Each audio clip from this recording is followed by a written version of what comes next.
Hello, everybody. Welcome to a Swimmversity presentation on documentation strategies. My name is Tim. I'm Swimm's principal user advocate. And it's my job to help you and your teams get the most out of using Swimm for documentation. Jumping into what we're going to do today, we're going to talk about documentation strategies, ways that you can sort of divide and conquer the work of approaching a code base with the eye for getting thorough documentation for the first time. And then we're going to jump into a couple of tools that Swimm provides to help you with that process, and also to make your documentation discoverable and make sure that it stays in sync with your code. And then we'll get some inspiration on where you might want to dive in first with specifics that are kind of common to every single code base out there. But we'll see as we get along. So first, let's talk about the four main documentation strategies. And this list is by no means academic. This is just what we encounter the most part when we're working with clients and documentation. And there's sort of four main ways that the work is sort of divided and approached. So going over them just briefly here, we have a firefighting strategy where we focus on, currently what's costing us, time as far as people not knowing the things that they need to know to get their jobs done. Then we have a breadth-first approach where you write a little bit of documentation about a whole lot of things. A depth-first approach where you approach a few topics with the idea of documenting them as thoroughly as possible. And then there's the task-oriented model of writing documentation, which is you figure out the five things that everyone is likely to need to do when they onboard, and you write a specific sort of tutorial-style doc on how to accomplish that. So let's dive into the four first. The firefighter strategy. Again, this focuses what you need in the short term in order for people to be able to get their jobs done. It's very common for a first-time strategy. Even if you didn't know you were using this, you very well may be. And it's something that's everyone should be doing, ideally. If you go to look for something and you don't know how to do it and you figure out how to do it, you should capture that and put it into a document. And that's sort of what we refer to as the firefighting strategy. And it's expected that if you do this enough, you're going to develop a pretty good amount of documentation going forward. Then there's the breadth-first strategy. And that's where you jump in and you cover a whole lot of topics with a little bit of information. And this typically requires somebody that's really familiar with all of the parts of the code to do. And they're going to say, okay, if you're using this library, you're going to need to know how to do these three things. And if you're using this thing in the client, you're going to need to do, these other three things. And that's repeated again and again. And eventually that totals up to a decent amount of coverage within the code repo. It requires, like I said, an SME, and it's also really helpful in onboarding and offboarding. The depth-first strategy is you prioritize just a few little things and you give them laser-like focus and you write as much knowledge as you possibly have about those things. This generally includes a high-level documentation that covers the rationale, architecture decisions. It will help convey needs that you have in the business logic that with someone looking at the code, they might think this looks really strange. There must be some reason why we're doing it this way. That's where you would put that sort of stuff. And it doesn't always require someone that's like a polyglot to all the code that you have in every single repo. But it really helps. The idea is someone is going to pick something, research everything there is to know about that something, and write thorough documentation about it. It's not the best offboarding strategy, but typically if you're writing user-facing documentation, which is often held to a different sort of standard than the internal developer-facing documentation, this is probably the best strategy to go with. And then we have the endeavor-based strategy, which is we're focusing on things that people commonly need to get done with the code.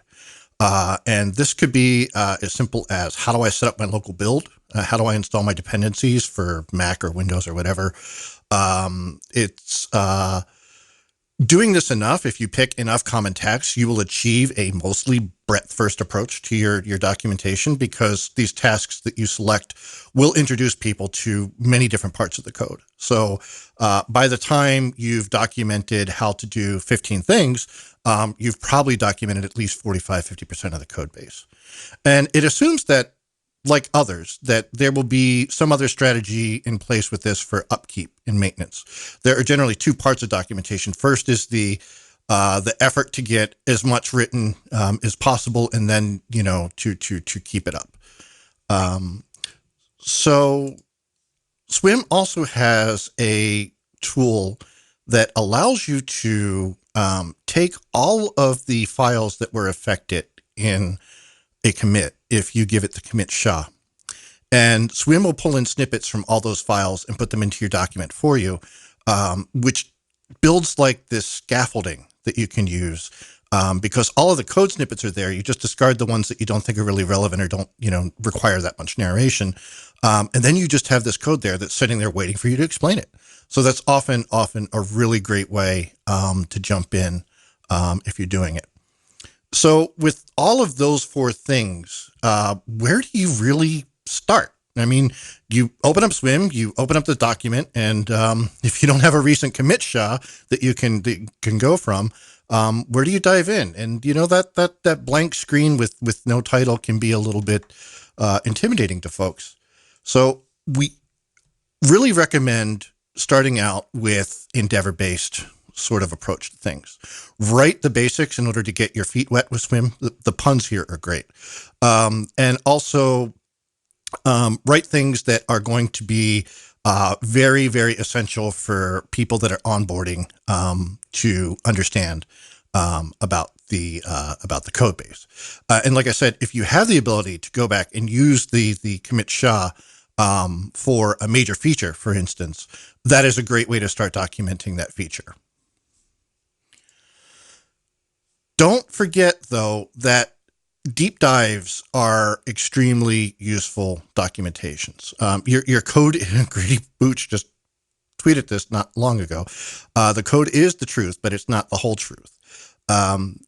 Consider going back after you've established, maybe 10 or so docs, and adding to them, okay, what can we remember about the rationale? What were we thinking when we did this? What were our goals?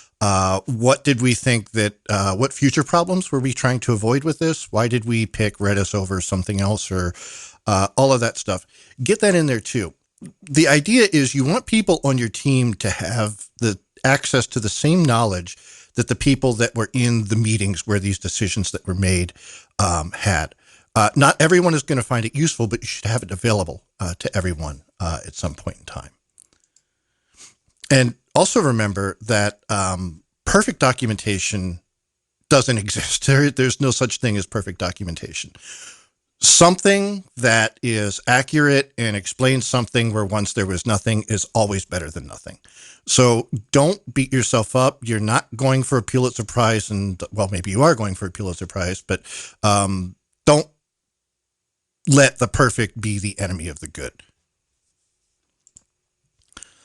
Finally, in order for documentation to help, in order for it to serve its purpose, it's got to be up to date, which means it's got to be coupled, and people need to know that it exists, which means it needs to be discoverable. At Swimm, we have a couple of utilities that help with this enormously. The first is continuous integration. Swimm can check and make sure that all of your code that you mention and reference in your documentation matches the code that's in your code base at the continuous integration level. We can run on your CI server. We support practically all of them.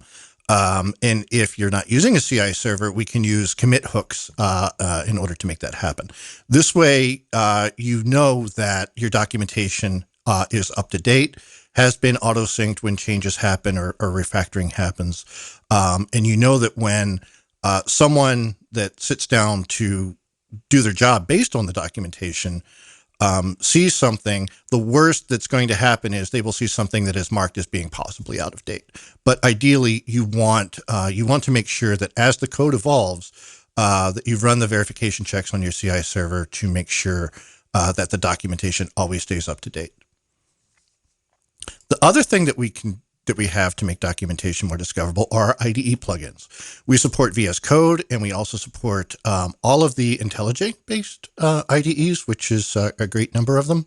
And what they will do is they will show people right there within the code as they're working in it within their editor that Swimm documentation exists for a certain part of the code.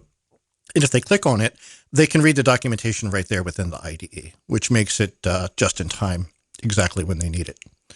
So now that you have that, and you know the different ways that people tend to sort of divvy up the work and sort of attack it, it's hopefully a little bit easy for you to get started. Thanks for watching, and reach out to us if you have any questions. Take care.